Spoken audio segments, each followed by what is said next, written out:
말씀은 신약성경 요한복음 20장 19절에서 20절 말씀입니다. 요한복음 20장 19절에서 20절 말씀 우리 한 목소리로 같이 읽겠습니다. 신약성경 183페이지 요한복음 20장 19절에서 20절 말씀 같이 읽겠습니다. 이날 곧 안식 후 첫날 저녁에 제자들이 유대인들을 두려워하여 모인 곳에 문들을 닫았더니 예수께서 오사 가운데 서서 이르시되 너희에게 평강이 있을지어다. 이 말씀을 하시고 손과 옆구리를 보이시니 제자들이 주를 보고 기뻐하더라. 아멘. 새벽에 나오신 또 성도님들 주님의 은혜와 평강으로 충만하시기를 축원드립니다. 예전에 그 리서치 기관에서 서울 시민의 행복도를 조사해서 이렇게 이제 행복하게 살려면 평안하게 살려면은 무엇이 필요할까요? 이렇게 이제 이야기했을 때 사람들은 이제 40%의 사람들이 이제 돈이 필요하다 이렇게 대답을 했다고 합니다. 그러면 이제 얼마 정도가 있어야 되는가 하는 질문에 최소 한 10억에서 50억 정도는 이제 있어야 된다 이게 답을 했다고 합니다. 그런데 10억 정도를 뭐 안정적으로 이제 모을 수 있으면 정말 그러면 평안하게 되느냐, 정말 행복하게 되느냐라는 거죠. 우리나라에 이제 한 대기업에 입사를 하면 평생 10억 정도는 이제 안정적으로 모을 수 있다고 합니다. 그런데 그 기업 안에 있는 이제 그 상담소가 있는데 그런 상담소를 찾는 사람들이 그 회사의 사원들이 가장 많이 호소하는 상담 내용이 뭐냐면 아내랑 아들이랑 나를 피한다라는 것입니다. 그러면서 이제 이런 내용이에요. 대학생인 아들과 대화는 거의 없고 아내와는 하루에 몇 마디 하지 않습니다. 식구들은 저와 말을 하면 답답하다고 합니다. 집에서 외로울 때가 많습니다. 어떻게 하면 여러분 이런 가정들이 평안을 찾을 수가 있을까요? 목표로 삼은 돈을 하루라도 더 빨리 모으려고 그렇게 애쓰는 것보다는 정말 있어야 할 그런 어떤 아버지의 자리, 또 대화를 나눌 수 있는 그런 남편의 자리를 채워줄 때에 가정의 평안을 누리게 되는 것이지 돈이 아무리 많이 모은다고 그래도 결국은 그 빈자리로 인해서 평안을 찾을 수가 없다는 것이죠. 그러니까 돈이 평안의 전부가 아니라는 것입니다. 오늘 본문 19절에 보면 예수님을 잃은 지 3일째 저녁 때에 제자들은 이제 자신들이 이제 위태로운 미래가 이제 보이는 거죠. 그러니까 문들을 닫고서 꽁꽁 잠가 놓고 있었습니다. 앞으로 어떻게 살아야 할지 막막했고 예수님을 갑자기 잃은 그 빈자리는 공허하고 슬픔과 낙심뿐이었습니다. 그런데 갑자기 예수님이 딱 나타나셔가지고 진짜 짠하고 나타나시는 거죠. 그래서 너희에게 평강이 있을지어다 이제 이렇게 말씀을 하셨습니다. 또 그런 제자들을 보니까 얼마나 좋은지 또 그런 예수님을 보니까 얼마나 좋은지 제자들이 막 기뻐했죠. 그래서 이제 본문에도 기뻐하더라 이렇게 되어 있습니다. 그들 앞에 나타나신 부활의 주님은 그 전까지와는 완전히 다른 제자들로 순식간에 변화시켜 주셨어요. 그렇게 예수님이 이제 다녀가셨습니다. 그 자리를 이제 잠시 비웠던 도마가 나타났다고 그랬죠. 나타나니까 모두가 이제 도마한테 우리가 주님을 보았다. 이제 막 그렇게 말을 했다는 것입니다. 그러니까 불과 며칠 전까지만 해도 사실은 예수님과 함께 백성들의 환호를 받으면서 예루살렘에 이제 입성을 했습니다. 호산나 다윗의 자손이여 막 종려나무 잎사귀를 흔들면서 막 바닥에 천을 깔고 예수님은 비록 낙의 새끼를 타고 이렇게 들어오셨지만은 사람들은 그 속마음도 모르고 어쨌든 제자들도 사람들이 그렇게 백성들이 환호하니까 얼마나 들떴겠습니까? 기대가 됐을 것입니다. 이제 예수님이랑 같이 있으면 놀라운 일이 일어날 거다. 이제는 예수님이 드디어 우리가 바라던 대로 그러한 정치적인 메시아의 그 영향력을 이제 발휘하시겠구나, 능력을 발휘하시겠구나, 저 로마 군대를 다 물리치시겠구나, 막 기대에 들떴고 의욕이 넘쳤고 담대했습니다. 네. 여전히 유대 종교 지도자들이 이렇게 이제 다 노리고 있었고 미움과 살기가 있었음에도 불구하고 예수님이 함께 하시니까 전혀 두렵지 않았던 것이죠. 그런데 불과 또 며칠 만에 예수님이 설마 하던 대로 자신의 그 정말 죽음을 향해서 나아가시는 것입니다.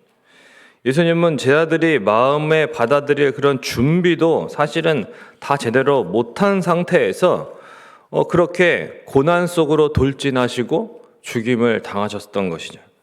그렇게 지난 3년간 동고동락했던 예수님을 의지하고 따랐던, 정말 자기를 부인하고 자기 십자가를 지고 나를 따르라. 그러니까 거기서 그 이해가 다 됐겠습니까? 그냥 예수님을 따르면 어쨌든 다 보상받게 될 거라고 생각했었습니다. 그런데 예수님이 갑자기 그렇게 예루살렘에 들어와서는 이렇게 이제 십자가에 달려서 돌아가시게 된, 그러니까 이 모든 사건들이 너무나 그들에게는 순식간에 일어난 사건이었습니다. 갑작스럽게 예수님을 잃게 된 것입니다. 그러니까 그 상실감이 얼마나 컸고, 그리고 완전히 평안을 잃어버리게 되었다는 것입니다. 적어도 그들은 3년 동안 예수님께 직접 훈련받은 그런 사람들이었습니다. 예수님과 함께 다니면서 늘 들었던 말씀이 하나님이 너희의 아버지시고 하늘에서도 들의 풀도 먹이시는데 하물며 너희일까 보냐, 하나님이 지켜주신다, 그렇게 말씀 듣고 또 그 말씀으로 예수님이 얼마나 놀라운 일들을 많이 하셨는지, 풍랑을 잠잠하게 하시고 또 죽은 나사로를 살리시고 또 야이로의 딸도 살리시고 달리다금 일으키시고, 그러니까 지난 3년간 이 제자들은 예수님을 통해서 하나님의 그 전능하신 능력 보고 경험하고 상상할 수 없었던 것이죠. 이렇게 예수님이 순식간에 돌아가실 줄은 아무도 몰랐던 것입니다.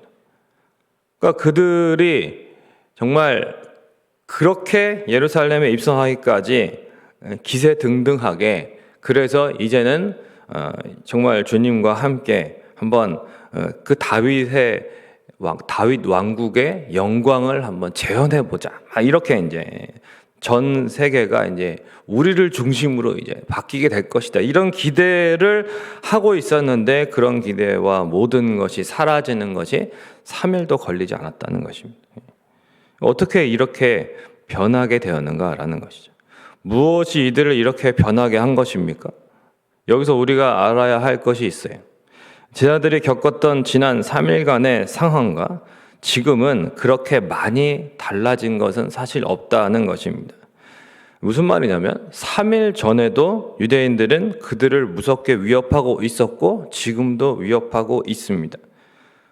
어디를 가든 바리새인과 사두개인들의 심한 미움과 그리고 적대를 당했습니다. 늘 고소와 고발의 위험이 있었고요, 생명의 위험이 있었습니다. 굶주렸고 또 배척당하는 상황들이 늘 가까이 있었습니다.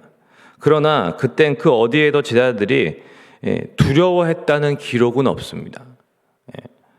그리고 지금 이들은 3일 전에 다락방에서 식사할 때 갖고 있었던 것들도 다 가지고 있습니다. 뭐 하나 잃어버린 것이 없어요. 동료들도 다 그대로 있고, 그런데 이들이 잃어버린 딱 한 가지가 있다는 것입니다. 바로 예수님을 잃어버린 겁니다. 예수님을.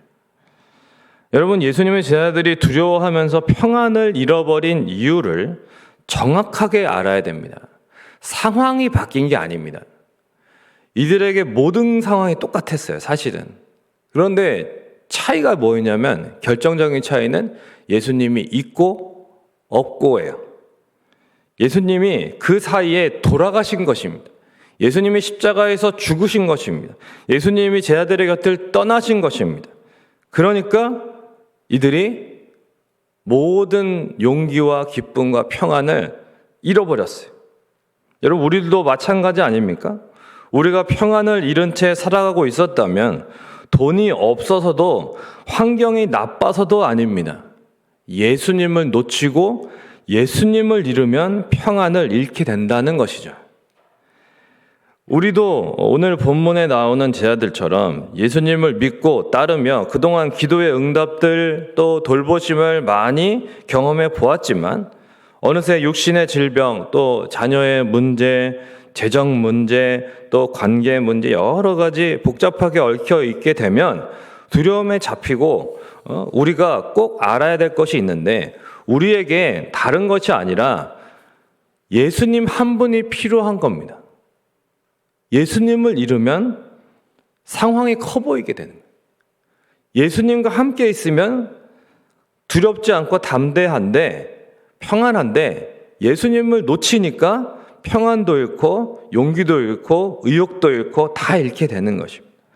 아무리 위태로운 상황, 우리를 한숨짓게 하고 절망스럽게 하는 상황일지라도 십자가와 부활의 예수님, 하나님과 우리 사이를 영원불변한 그런 화목으로 맺어주신 예수님이 이제 내 삶 가운데 계시고 내 심령에 계시고 우리 가운데 계시면 바로 그것이 진정한 평강이라고 오늘 본문은 가르쳐주고 있는 것입니다. 예수님께서 가운데 서서 계시되 그랬어요. 예수님이 계셔서 평강을 선포하시자 평강이 회복되더라라는 것입니다. 가정이 경제적으로 어렵고 불화가 많더라도 남편과 아내 사이에 예수님이 계시면 평강입니다. 자녀가 말을 안 듣고 속을 썩여도 자녀와 부모 가운데 예수님이 계시면 평안이 되는 것입니다. 반드시 그 자녀가 바르게 세워질 줄로 믿습니다. 그 예수님이 계시면, 물론 예수님이 계시면 자녀가 말을 듣겠죠. 말을 안, 그러니까 결국 그 자녀의 심령에 이제 예수님을 놓치니까 그 자녀가 말을 안 듣고 그러면서 이제 조금 힘든데 이제 힘들다 다시 부모도 자녀도 함께 예수님 앞에 나아가면 예수님이 다시 평안을 주시고 붙잡아 주시는 거죠. 말씀을 맺겠습니다. 전라남도 바닷가 어촌 마을에 있는 교회 사모님이 한 분이 계셨는데 이분이 이제 목회를 이제 전도사님 남편이 전도사님인데 개척을 하셨죠. 개척이 아니라 부임을 갔는데 이제 고생이 많았습니다. 갈급한 마음으로 이제 남편과 함께 한 수련회를 참석하게 되었답니다. 얼굴이 그런데 너무나 어두웠어요. 안색이 너무나 어두웠습니다.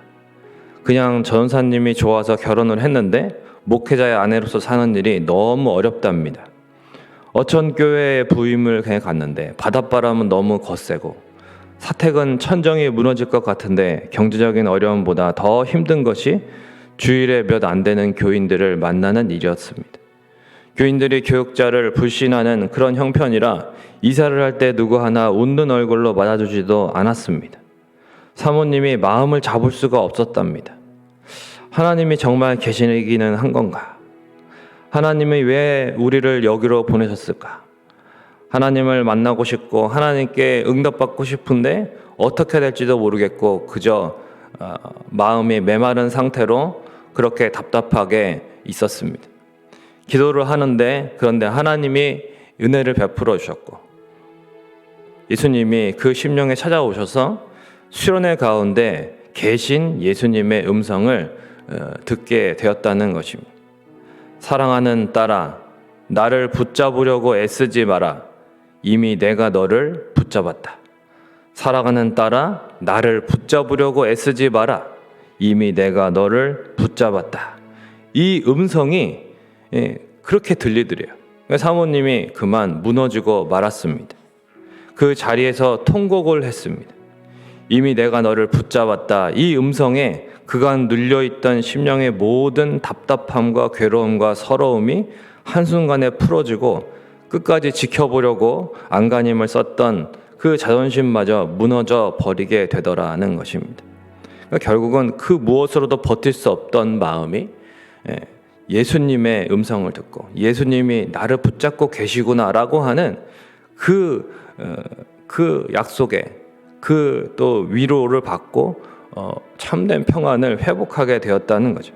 그리고 비로소 예수님 한 분이면 충분한 그런 믿음으로써 평안을 회복하게 되고 그리고 용기 내어서 다시 일어서게 되었고 어촌 마을로 사명감을 회복해서 돌아가서 성도들을 사랑하고 섬기면서 그렇게 살겠습니다라고 수련의 마지막 날에 간증을 하는데 그 눈물의 간증에 모든 참석자들이 함께 울었다고 합니다. 살아가는 성도 여러분, 때론 이런저런 이유로 평안을 잃은 채 살아가는 우리의 심령에, 우리의 삶의 현실 속에 예수님은 거룩한 영으로 오셔서 평안 그 자체가 되어주시는 평강의 왕이심을 믿으시기를 바랍니다. 두려움에 있는 절망 가운데 사랑하는 제자들에게 주시는 예수님의 완벽한 답이 무엇이냐? 바로 예수님 자신이었습니다. 예수님을 잃어서 평안을 잃고 그저 모든 것을 잃고 낙심 가운데 있었던 제자들에게 예수님은 예수님 자신을 다시 회복시켜 주셨어. 그리고 그 가운데 평안도 회복되었던 것입니다. 주님은 이 시간 이렇게 우리에게 말씀하고 계십니다. 평안을 얻기 위해서 여기저기 살피고 헤매지 말고 나를 바라봐라. 평강이 너희에게 있을지어다. 그러므로 주님께서 우리와 같은 육신으로 계실 때 누리셨던 그 평안, 온갖 모욕과 저주, 심지어 십자가에서도 죽으심을 앞두고 빼앗기지 않았던 그 평안, 굶주림과 헐벗음, 배신 속에서도 주님이 빼앗기지 않으셨던 그 평안, 그 주님의 강력하고 영원한 그 평안, 그 자체로 우리 안에 거하심을 믿으시고 평안의 사람으로서 보내신 사명에 순종하며 이 평강을 누리지 못하고 있는 안타까운 영혼들에게도 가서 그들의 삶 가운데 들어가시고 평강의 주님을 드러내시기를 주님의 이름으로 축원을 드립니다. 우리 함께 찬양 주는 평화 찬양 들으시고 기도하겠습니다.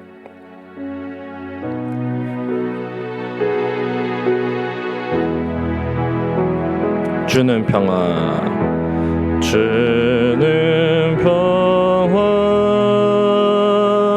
막힌 담을 모두 하셨네. 주는 평화, 우리의 평화, 우리의 평화, 주는 평화, 막힌 담을 모두 하셨네. 주는 평화, 우리의 평화, 염려다 맡기라. 주가 돌보시니 주는 평화, 우리의 평화, 우리의 평화, 염려다 맡기라. 주가 돌보시니 주는 평화, 우리의 평화, 우리의 평화. 아멘. 우리 시간 기도하기를 원합니다. 여러분 기도하실 때 변하는 건 없는 거예요. 그죠? 근데 예수님을 놓치고 예수님을 잃을 때 평안을 잃는 것이고, 예수님이 다시 계시면, 다시 예수님을 붙잡으면 평안을 누리게 되는 것입니다. 너희에게 평강이 있을지어다. 우리 주님께서 부활하시고 다시 회복시켜 주신 그 평안, 그 영원 불멸의 강력한 평안을 우리에게 주실 것입니다. 주님을 다시 붙잡으시고 나의 모든 삶 가운데에 주님이 늘 계시옵소서. 내 심령 가운데 계시고 나의 삶의 중심에 계시고 또한 우리 성민교회 한가운데 주님이 계셔서 주님이 다스리시고 우리에게 참된 평안으로 주님 역사하시고 그 어떠한 사람도 또한 그 어떠한 상황도 흔들 수 없는 그 강력한 평안의 사람이 되어서 주님 이 땅 가운데 여전히 평안을 누리지 못하고 살아가고 있는 안타까운 저들에게도 정말 그들의 삶 가운데도 나도 들어가서 주님의 평강을 외치고 드러내고 그렇게 함께 주님 앞에 나아갈 수 있도록 우리를 사용해 달라고 오늘 이 새벽에 또한 여러분 개인적인 기도 제목을 가지고 기도하시고 또 담임 목사님의 건강을 위해서도 기도해 주시고 기도하시다가 돌아가시겠습니다.